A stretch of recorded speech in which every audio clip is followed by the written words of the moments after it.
I did not see that coming. I don't think too many people did.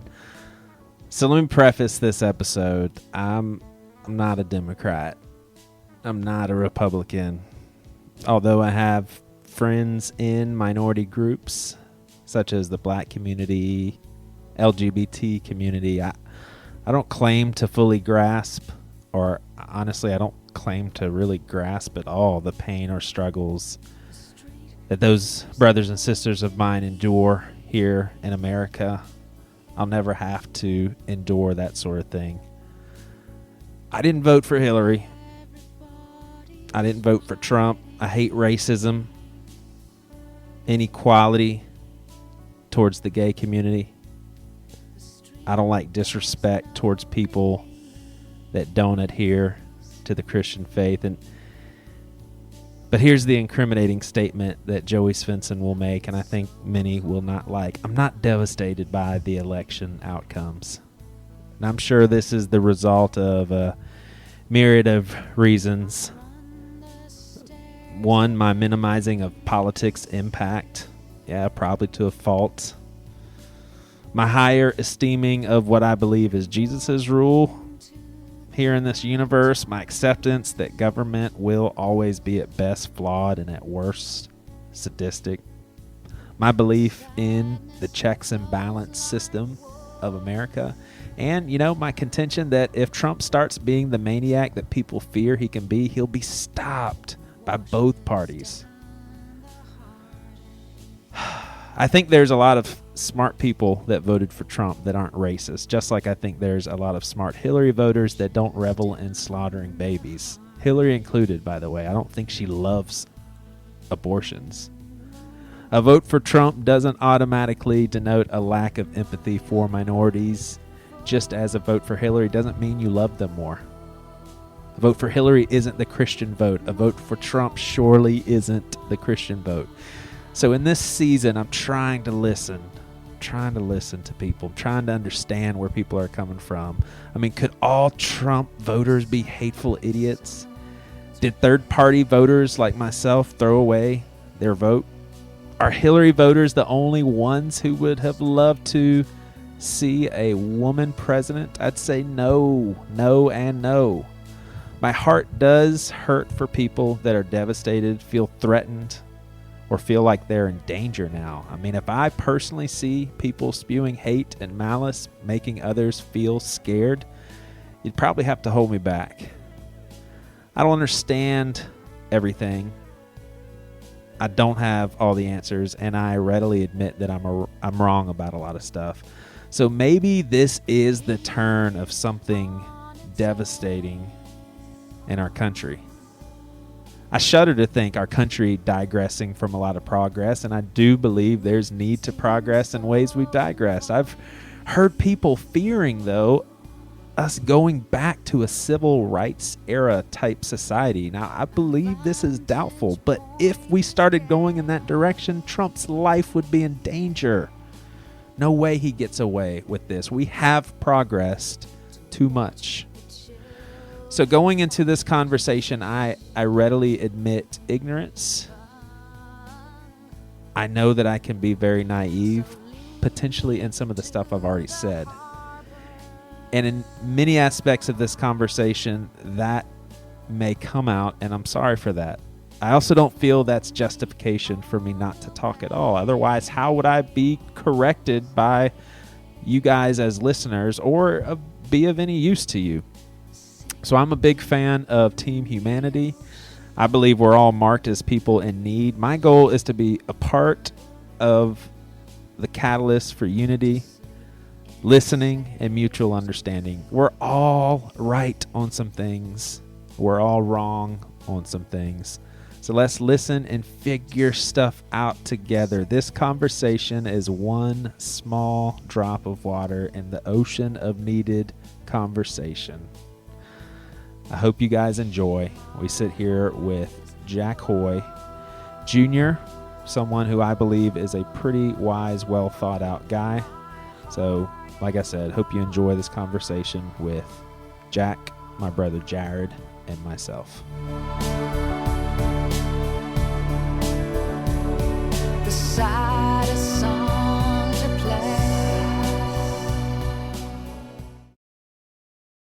All right. Well, we are here Thursday, November the 10th, post-election.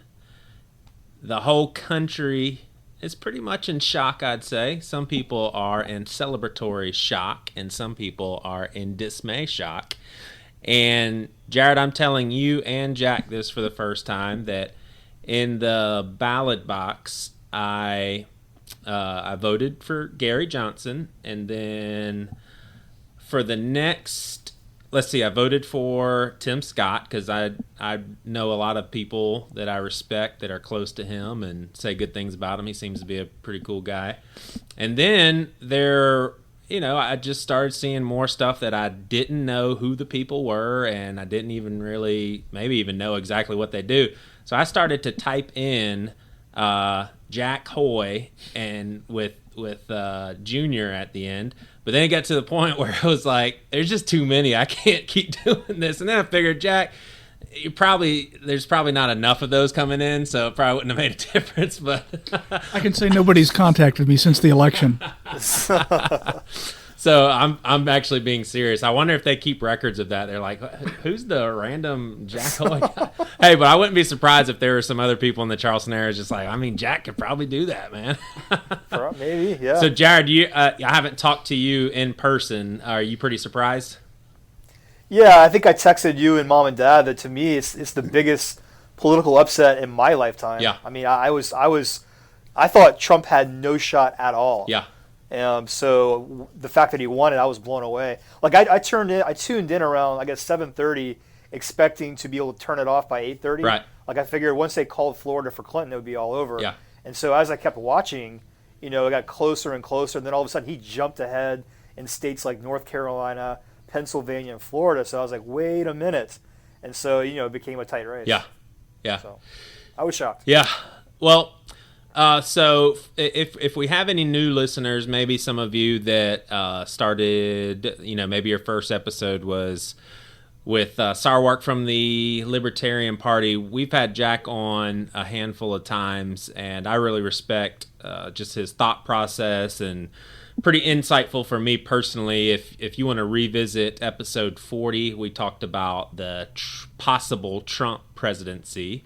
And then later on, we actually had a Clinton episode, and that was in episode 53. And just to go ahead and form a foundation here, Jack Hoy was not pro-Hillary or Donald Trump. And now, though, we know who the president is, and Jared, you and I are just going to pick Jack's brain for a little bit and just kind of get the show on the road. So, Jack, how about you? Are you surprised? Yeah, of course. I don't know anybody who wasn't surprised. Yeah. All right. So, do you? I don't. I'll just let this question speak for itself. Do you? If somebody asked you, do you trust the system that got Trump elected? How would you even answer that question? Well, what are you asking, Joe? Are you asking, do I trust whether people who are eligible to vote were able to vote consistently and whether their votes were accurately recorded? Is that the question? Yeah. No, I guess I'm thinking more democracy, the voting system, the electoral college.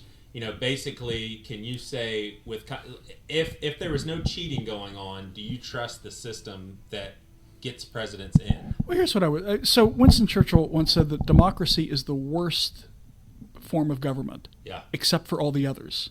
Yeah. And that's kind of my view, is that, first of all, the idea of you can't have leaders jam stuff down people's throats forever that they don't want to swallow. Right. Okay, well, this is an election that certainly demonstrated that ultimately, in some sense, that's still true. Did they make a good choice here? Well, we'll see. Don't think they had very good choice to choose from, although, again, you'd say, well, the people put both of those two candidates forward. Yeah, you're right. I don't think democracy is a perfect system by any means, but I do think it's better than the alternatives. So do I trust the system?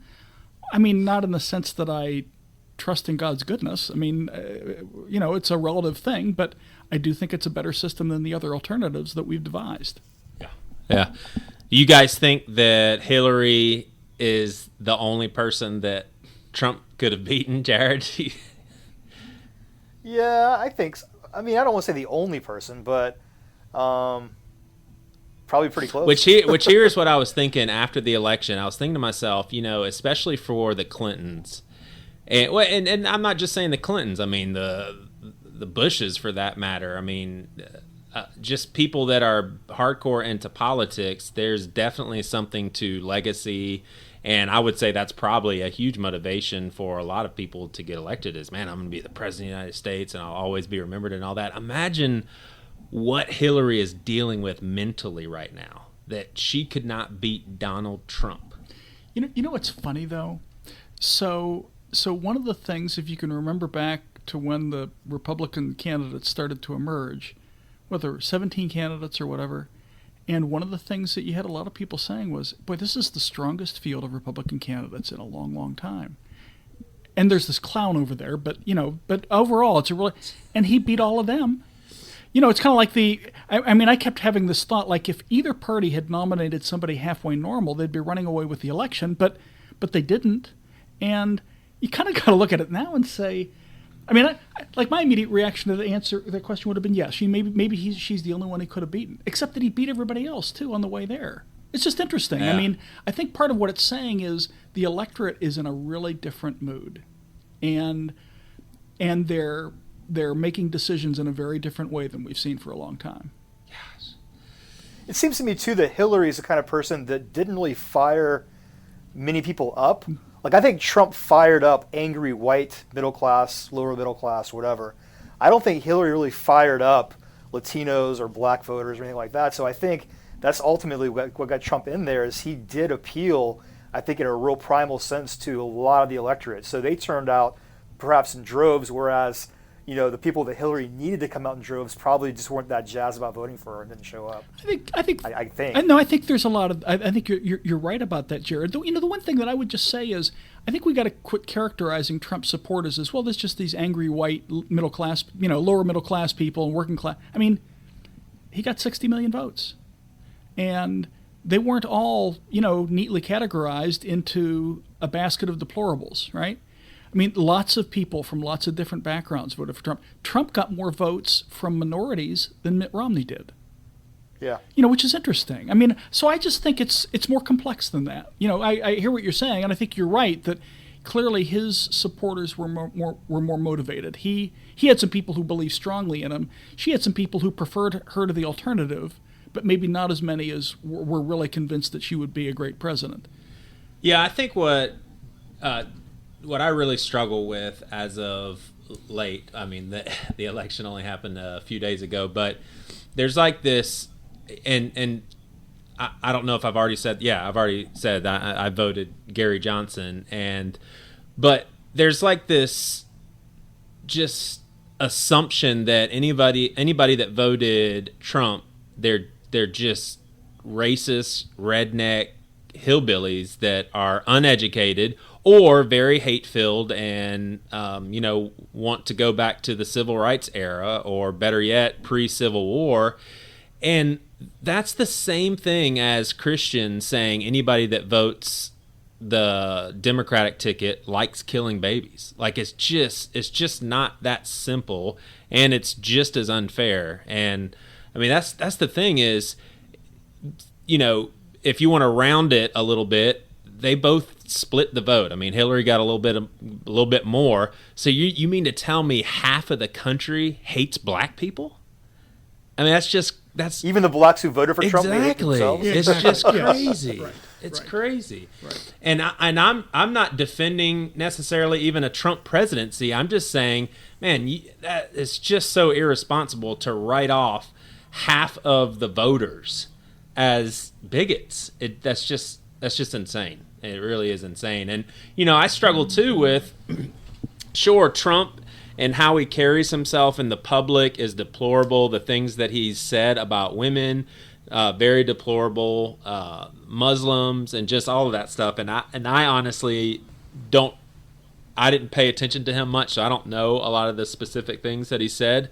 But let's also remember that it's not like Hillary was someone that was going to get into office and everybody could just trust her, Yeah, so either we're going to turn a deaf ear to, Trump's stupid sayings that could perhaps be construed as racist or misogynist or whatever, or we turn a blind eye to all of Clinton's unethical behavior. Right.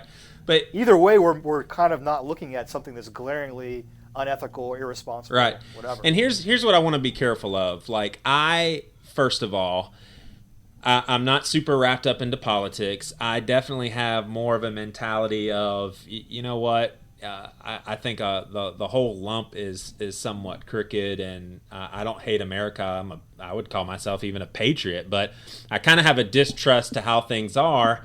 And on top of that, I'm allowed to because I'm a white male heterosexual middle class guy, and so I recognize my privileged existence. And so the last thing that I want to do is take away from people that are extremely disheartened, heartbroken, scared, taken back, frustrated, like they don't, believe in their country anymore, and all those sorts of thoughts. And honestly, when I think about some aspects of Trump, I can get those same feelings like, oh my gosh, what in the world's going on?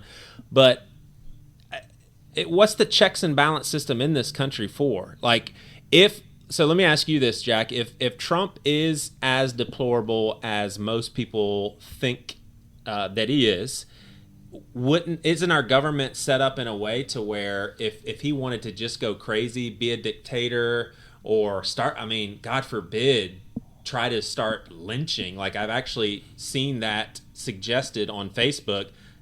He couldn't get away with it. Right.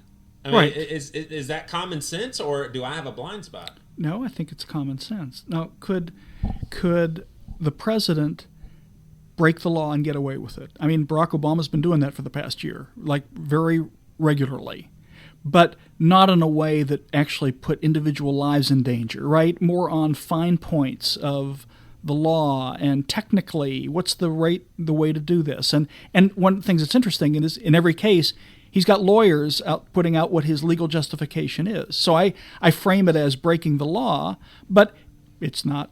It's a gray area. All those things are gray areas. Like you say, if somebody comes in with like, how would you even say, we have decided to start lynching people? I mean, no, that's not how our system works. As you said, we've got this system of checks and balances that has worked pretty well for 200 and some years. Yeah.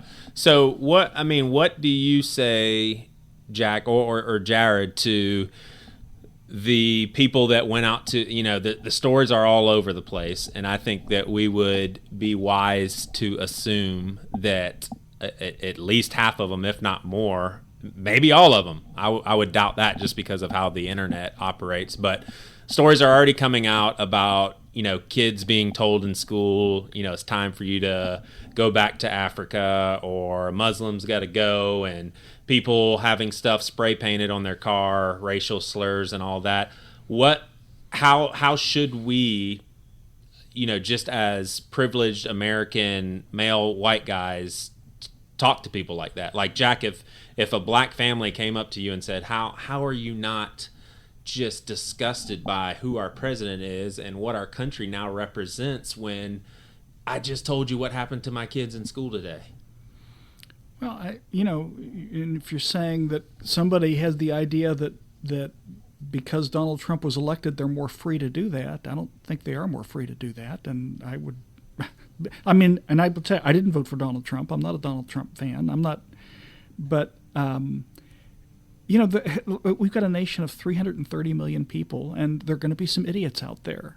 That's not reflective of what our nation is about. Right. And, at the same time, I think if somebody came to me like that, how can I stand with you? That would be kind of the question. Is there a way that I can make a constructive difference to stand against, the kinds of things that you feel you're being assaulted by? Yeah. Yeah. All right. So let me back up a little bit and just look at politics as a whole. Another thing that I was really thinking about, just watching how everything was playing out, thinking about what Hillary has been up to for the last 8 years. She's been at this, with thinking presidency and all that. And I have a pretty distrustful for both sides. And it's not like this anti-liberal thing. So I'm asking on both sides of the coin. Do y'all think that politicians in general care more about power or our country? So for context in this question, are Democrats, so let's say people that are even super invested in politics, are they upset that the Democrats didn't win, or are they upset because Hillary would have been way better for this country and Trump is the worst thing ever? I mean, to say that it's either or, don't you think that all motives are mixed? Yeah. And, somebody might be more on the, hey, my side lost. Somebody else might be more on the, I can't believe that the better person didn't win. But I would think that very few people wouldn't have some strands of both. So people are complex. I don't think it's a simple question. Everybody likes to win. Everybody likes to have the sense that my views prevailed. But almost all of us justify it to ourselves because we think that our views really are more accurate than the views that oppose us. Yeah. Yeah. Jared, what did you think of the concession speech? Have you seen it yet? No. Okay. I didn't see it. Gotcha.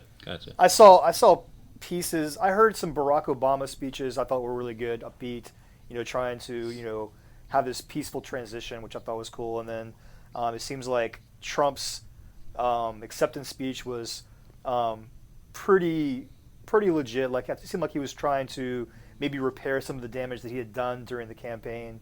So I just heard those two people speak. I didn't hear Hillary Clinton's, so I don't know. Hers was kind of in that direction for I feel like everybody's trying to do the same thing, which is trying to be gracious and trying to say, hey, the system worked, and whether we like the outcome or not, this is our system. Yeah. What's crazy is the morning after, I'm jogging early in the morning, I'm listening to the radio, and they keep talking about how divisive our country is and how it's more divisive than it's ever been. No way. And then they talked about former presidents, and they mentioned Clinton, Bush, and Obama, so our last three presidents, and how they all had a different way of saying it, but all of them really were pretty upbeat about bringing unity in our country. And obviously all three of them miserably failed. And then I started thinking, how in the world do you pin that on the president? Like, Well, the one thing I would say is that it's kind of like, and everybody who's run for the presidency has claimed to be a Christian for the last however many decades. Because that's one of the things you have to say. You can't go in and say, I'm determined to be a divider. I don't really have an interest in leading all of the American people. I just want to lead my folks. I mean, you can't say that. So everybody says the same thing. Now, have some of them tried harder than others? I would actually say George W. Bush tried hard and just didn't have the skills. Lousy communicator. Was just utterly unable to do it. Second thing, though, is the president can't solve that on his own, right? We've got an environment that the president is part of. And can one person turn it around single-handedly? I don't think so. Yeah. So out of curiosity, would you say Obama and Clinton tried? Obama is just a puzzle to me because, it seems to me that he was profoundly divisive. But was that actually his intention? I have no idea. I wouldn't argue that I'm sure that it was. Part of it may just have been his persona. He kind of had this, I'm kind of at a higher level than everybody else. And so, just kind of like this patronizing, anybody who disagrees with me isn't as smart as I am. And oh, by the way, their motives are bad. That was kind of what he always gave off. Was that intentional? And it seemed like the media kind of created that too a little bit, like this whole mystique of a Barack Obama. I contributed to it, no question, Jared. I would agree with that. But again, it didn't arise out of nothing. I mean, but that's kind of his personality. And was that what he was trying to do, or was that something that he was doing despite the fact that he didn't want to do that? I can't say. If you had a chance to sit down with Obama, I'm curious with your personality, Jack, would you jump on that and be excited to be able to ask him questions like this, or you'd be like, I don't really care? I mean, well, the deal is, could he talk with somebody he doesn't know and be absolutely honest? I mean, that's a tough thing to ask for anybody, right? Yeah. So that would be if you could have an honest conversation with somebody like that, it would be fascinating. Yeah. Yeah. I think all three of those dudes would be fun to hang out with, honestly. Clinton, Bush, and Obama, they all have pretty likable personalities. So back to Trump. Is this a setback for minorities?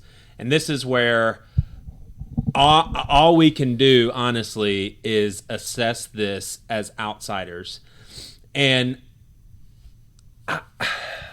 this is another struggle that I have, and our listeners, you're used to my honesty, and when it comes to racial stuff, regardless of whether you're honest or not, you can always get yourself into trouble. And so hopefully most of our listeners, you've listened to me enough to at least know where I want my heart to be, and just where I'm at with all of this stuff. But it seems as if we're at a place to where, because of Joey Svensson's privileged position, again, of being a white male, middle class, heterosexual, I can't even talk about race. I can't talk about any of this stuff, even if it's like in an encouraging way. That's something that I'm not allowed to talk about. And I guess the only thing that's a little troublesome about that is that's also, I also hear a lot of people saying, hey, if this problem's going to be fixed, it's up to the middle class white heterosexual males to really make sure things do get fixed. So it's just kind of a tough position. So before we even talk about this, I'll just outwardly say or just be upfront that we can talk about this, but we acknowledge the fact that we do not walk in the shoes of a minority or someone with a different sexual orientation. But I think that it's still something that people need to discuss. So do you guys see this? I've seen it. It's all over Facebook. Regardless of whether people agree with this or not, find it legitimate concerns or not, there are minorities that are fearful. There are, sexual unions, and the people that are part of them, they think that maybe those unions are in danger of being dissolved. Is this going to be a setback for all of these people mentioned? Well, I'll just say that, there's a rapper that I like, Killer Mike, and he's definitely very political. He was an outspoken Bernie Sanders fan. And he recently said before the election, I guess it was Monday or Sunday, he told black people just to stay home. He said it doesn't matter if you vote for Clinton or Trump, neither one will do us any good as a race. So I don't think it will be a setback. At least in his eyes, his perspective, it wouldn't matter if Clinton was president or Trump was president. Neither one would do anything to really fix or repair the damage that's being done to minorities in his perspective. So that's a black guy saying that. Huh. I would just make two comments. Is my ability to marry the partner of my choice now in jeopardy? Well, the president never decided that. That was the Supreme Court. Again, we have a system that has lots of different power centers, and that's a protection. It's also, it's one of the things that makes our system work slowly and in fits and starts. But it was designed to do that so that the majority couldn't overpower the legitimate rights of the minority people, and not just racial minorities, but political minorities, and whoever came out on the losing end of whatever vote you're talking about. So the system is designed to provide protections. Are they perfect? Of course not. And the goal is to make them better. And I think you'd have to look at over the last 50 years and say there's been substantive progress in that regard. The other thing, though, that is really interesting, so Barack Obama, you'd say, there's a African-American president who made income inequality a real focus, and yet it's interesting that income inequality widened dramatically in his presidency because his policies had unintended side effects. And one of the things that I kind of think is that some of the things that are likely to be early Trump economic policy initiatives will probably have a more beneficial impact on people who are in the lower rungs in the economic ladder than anything Barack Obama has done. I mean, what an irony. Yeah. Are y'all fearful of a Trump presidency? And let's be specific. Do you think that he is, just impulsive enough for us to be in unnecessary wars and that sort of thing? I don't know. The one thing that kind of shook me up a little bit, I don't know how true this is, but I was watching one of the debates, and they were talking about their economic plans, and based on their number crunching, it appeared like Trump's game plan would create a bigger national debt ultimately than Hillary Clinton's. And so no one really challenged that. Trump didn't challenge it either. And so that to me is frightening. But I don't know how true that is, but it was brought up in the debate. No one really challenged it. So that makes me a little fearful. Well, I think parts of his economic plan were laughable, and so were hers. I mean, the numbers didn't add up. Right. Now, it's interesting. I think the plan that Paul Ryan put forward several months ago was actually very well crafted. It'll be interesting to see what happens. I mean, I'm concerned because I don't, there are lots of ways this could go wrong. I mean, some of the goofy stuff that comes out of his mouth, you think, you got a guy like that in power? What in the world does that imply for all of us? I mean, yes, I think you got to be concerned. I think for me too, though, I think that at least I hope a lot of what he said during the campaign trail was to fire up his base. Was set for effect. And I think as president, he probably will tone that rhetoric down. And that may not truly represent how he's really thinking. I agree. So, the challenge, hopefully he'll be more presidential. Well, the challenge with the presidency, though, is you get in habits of speaking, and look at how people parse words that the president speaks, that the Federal Reserve chair speaks. I mean, okay, now that you're president, every word that you say is going to be scrutinized, and the words you say, if you say something foolish, can have their own harmful effects. Think about some of the things that Obama said, like the red line, right? With Syria and use of chemical weapons, and how many times that was repeated, how devastating that was for his ability to lead in international politics. I mean, so can Trump's, and Obama is certainly a far more circumspect, careful speaker than Donald Trump is. So if he could screw up in that level, what is the possibility for Donald Trump to screw up in terms of the stuff that comes out of his mouth? Yeah. That's pretty frightening. and Joey, going back to the question you had earlier about being a setback for minorities. I think that's a kind of a two-pronged question. One is the tone that Trump sets, rhetorically, and then also policy. I think that if Trump started spouting these ridiculous racial comments, he will be crucified by the press. Right. And they're not going to put up with this. So I think from a tone standpoint... Even most conservatives. Yes, I would agree. What's that? Even most conservatives. Yes. Right. Nobody would stand behind him. Nobody would support him. Nobody Right. would say, well, he just said what he had to say. Come on. Right.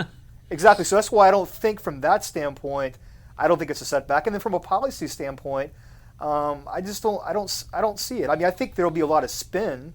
They may try to spin it to where they'll say his policies are gonna be unfair. But as Jack just said, I think some of his policies may actually wind up helping people in the lower economic rung. So, yeah, again, I don't think it's going to be a setback. Now, do y'all think that there's any validity to what some people are saying as far as, hey, you know what? We've tried everything. Everybody's been political. Everybody's trying to do favors for everyone. Maybe this could be something refreshing. Maybe this is something that can get us back to, make America great again. Just the train of thought about him being a businessman and the fact that he knows how to run a corporation. And do either of y'all have in the back part of your mind, well, what if something good did happen? Well, I think it's very possible that some good things will happen. The question is, on balance, is it going to be good or not? I would also say it's interesting. I'm a business guy, and it does seem that business people have been very unsuccessful in the presidency. It really does require a different set of skills. Who do you know? Any of the other businessmen? Well, George W. Bush is a good that's example, right? Yeah. Kind of the most recent example. Herbert Hoover. You could kind of go through and parse the backgrounds of all the presidents if you wanted to do that. But can some good come out of it? Yes, and I hope so. Yeah. Y'all think he prosecutes Hillary, like he said in the think so. debate? I would say not if he has a brain in his head. Jared? Well, what I heard this morning was that they're saying that he'll probably appoint Giuliani as his attorney general, and apparently Giuliani is leading the charge on prosecuting Clinton. So I don't know. Yeah, I think politically it would be stupid, but all along it seems like they've been kind of setting this up. Well, wouldn't people be able to start prosecuting him too? I mean, hasn't he done Yeah. So his see, share? although not in political office, I just my kind of thing is, why does he want to keep the spotlight on her? She's done. I would just think he wants her to go back to Arkansas and never be heard from again. Now, that's not likely to happen. I'm not arguing that. But he likes to have the spotlight on himself. I don't see him wanting to keep her in the spotlight. So that's why I would say, to the extent he has a say in whether she gets prosecuted, she will not be. I have a question for Jack and Joey. I mean, listen. So basically, the popular vote, it was slightly more in Clinton's favor. What would it take over the next 4 years for Trump to build 5 or 7 percentage points more in the next election? Like, what would it take for him to do to get people who seem like they're adamantly opposed to Trump as a person to kind of swing that way in the next 4 years? Is that even possible? Go ahead, Jack. Here's what I would say is if economic growth climbs above the 1 to 2% that it's been stuck at for the last 4 years, if it averages 3% over the next 4 years, he'll be elected in a landslide. There will still be 40% of the people that hate him, but he'll get 60% of the vote because, like in my mind, that is the biggest single issue. That is behind so many other things, and if you're somebody in the bottom rungs, there's no opportunity to move. If you're a Democrat, the economy isn't growing fast enough to generate tax revenue to support the programs that you think ought to be supported. I mean, all across the board, we have so many tensions arising from slow economic growth, and it's an unprecedentedly long period of slow growth. So I think if he can have an impact on that, he'll be an extremely popular president. Yeah, so interesting. Hey, I was gonna, suggest something that I really don't think would happen just because of his personality, unless he did it strategically and that's the Holy Spirit got a hold of his heart, and that would be to really come out and say, fellow Americans, this is your president coming to you, and I know that I've said some things that are unforgivable that people will never forget, but all I can say is I'm sorry.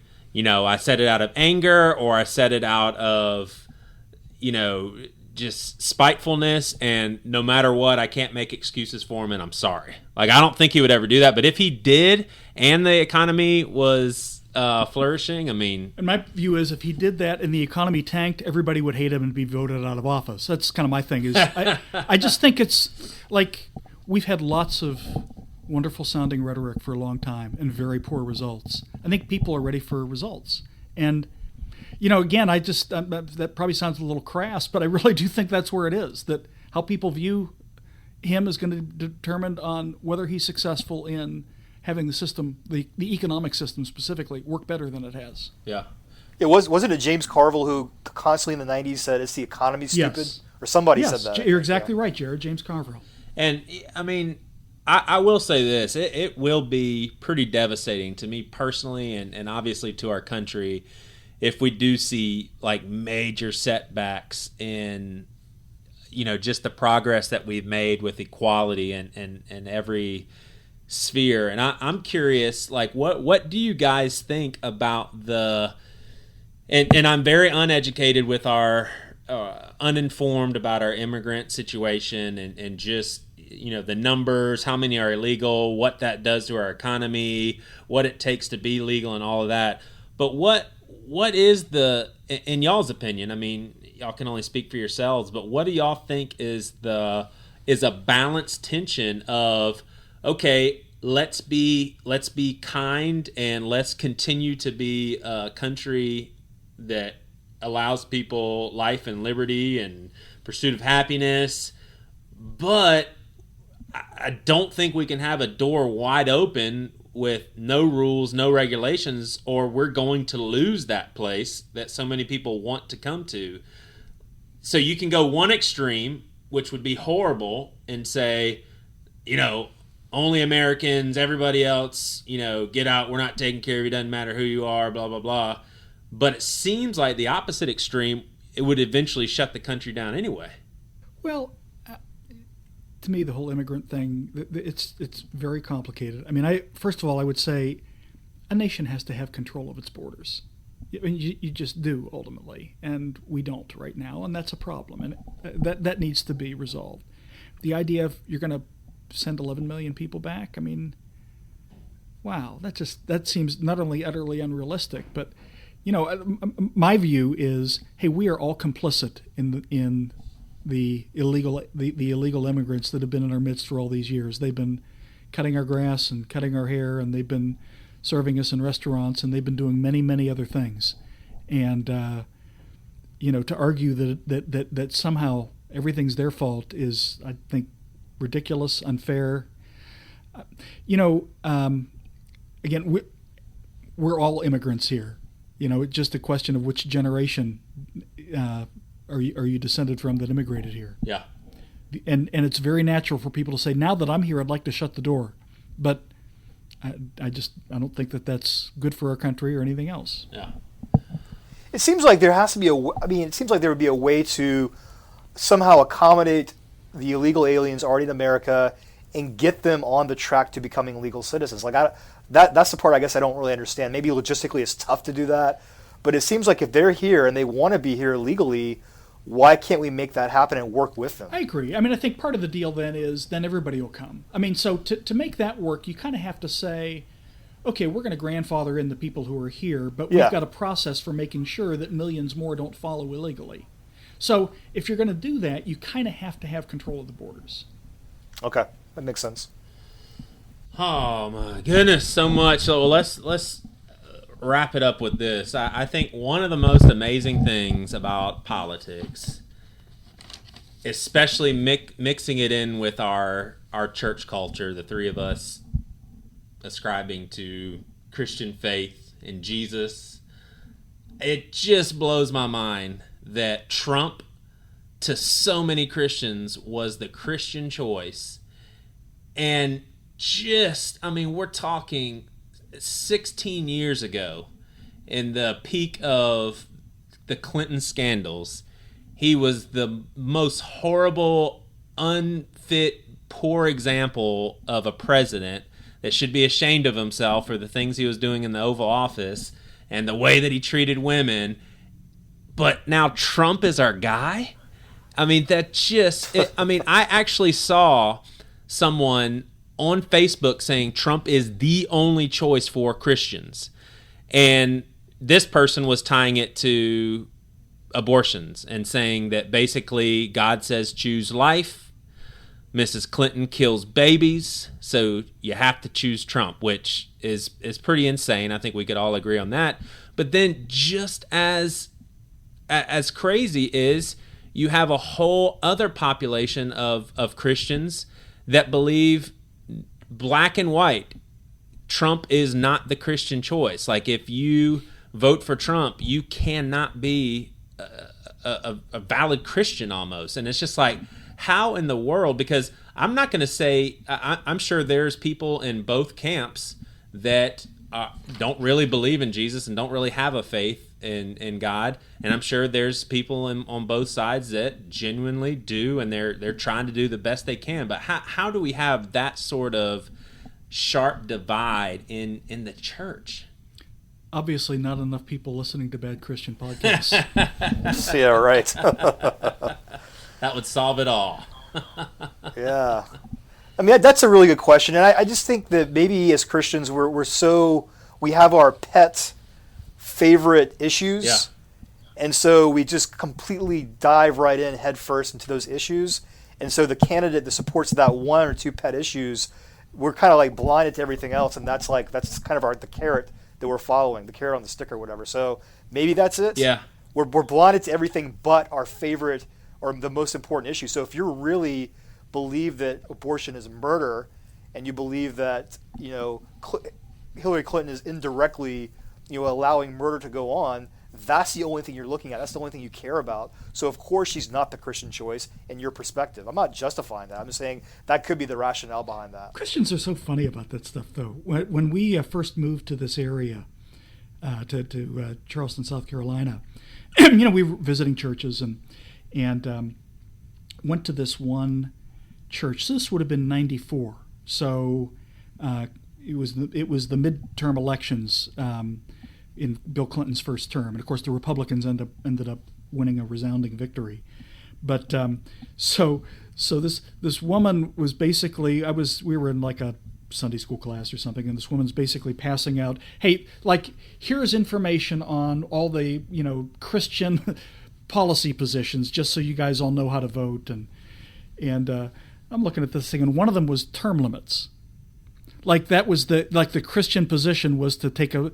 It's like, really? I'm not trying to argue whether term limits are a good or bad idea, but there's a Christian position on term limits. Yeah.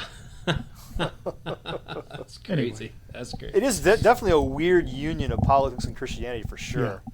That's been going on probably since at least the 80s. Yeah, just that kind of weird I would argue it's been marriage. going on since Constantine. Yeah.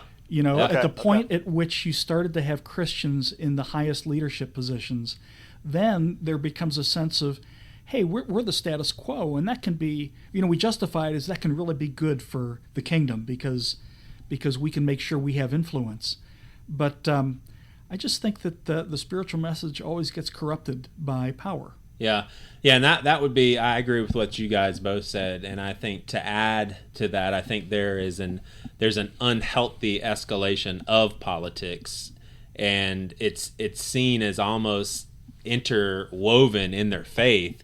And I think just like there needs to be a separation of church and state, there needs to be a separation of politics and faith in our own hearts, and just recognize that. I mean, I honestly, I'm not that concerned about our country being a Christian country. I don't think it ever necessarily, I mean, sure, we called that our Christian faith at the same time, mistreating Native Americans and then moving right into slavery. And so we were very misinformed and misled and had a lot of issues. But I just think people they just see it so linked to their faith. I mean, Jared, you and I both grew up to where when you thought of Democrats, you just kind of wrote them off as authentic Christians. They just kind of couldn't be.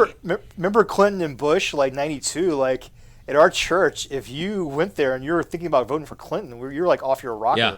There's no way you can be a sincere. Dude, I remember our pastor said, if you look close into his eyes of a snake. And he was serious. He thought Clinton had snake eyes. That was from the pulpit too, right? I think so. Yes. Well, Jared, I was reading something that it said in 2020, especially with Trump being president now, and this is a serious article, they said it is not an outlandish thought for Kanye West to run as president. And so here's my theory is that it's going to be Jack Hoy against Kanye West. And so can you hear it now in the political debates? Jack goes, "Yeah, Jeezy, let's think about that."